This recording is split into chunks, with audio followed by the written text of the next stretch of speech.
Craig Powers of ASUG News, gain advice from ASUG members on SAP Fiori.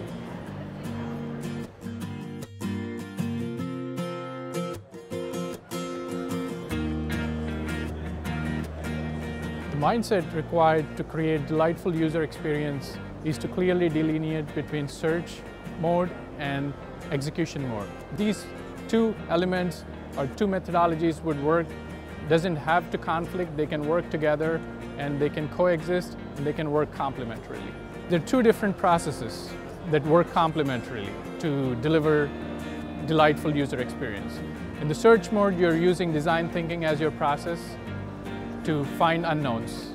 And in the execution mode, you're using agile methodology to deliver your solutions in timely, cost-effective, and to the standards that are set. So when you're in search mode, you're trying to figure out the problems and solutions.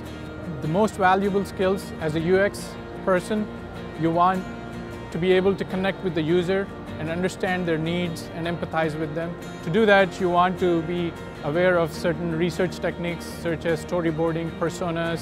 Then there is also on the prototyping side, you want to be familiar with prototyping tools such as Build. And on development side, as a developer, you want to be really good at SAP UI5 framework. And for SAP UI5 framework, HTML5, JavaScript, and CSS becomes the core, the base for HTML5. For both, whether you're in search mode or in execution mode, the guidelines, the best practices that SAP's prescribed best practices becomes the underlying direction.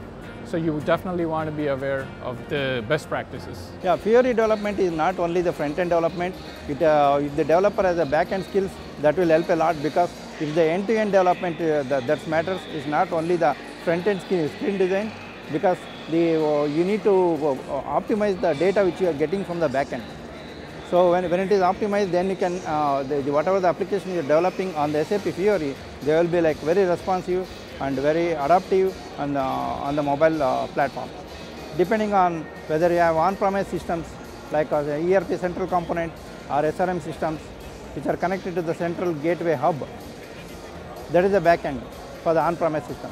You can also have a direct connection to the HANA, and still you can build the Fiori application. The list of tools you would need to build SAP Fiori applications is SAP Build, SAP Web IDE that sits on the cloud, and finally to launch your applications you would need SAP Fiori Launchpad.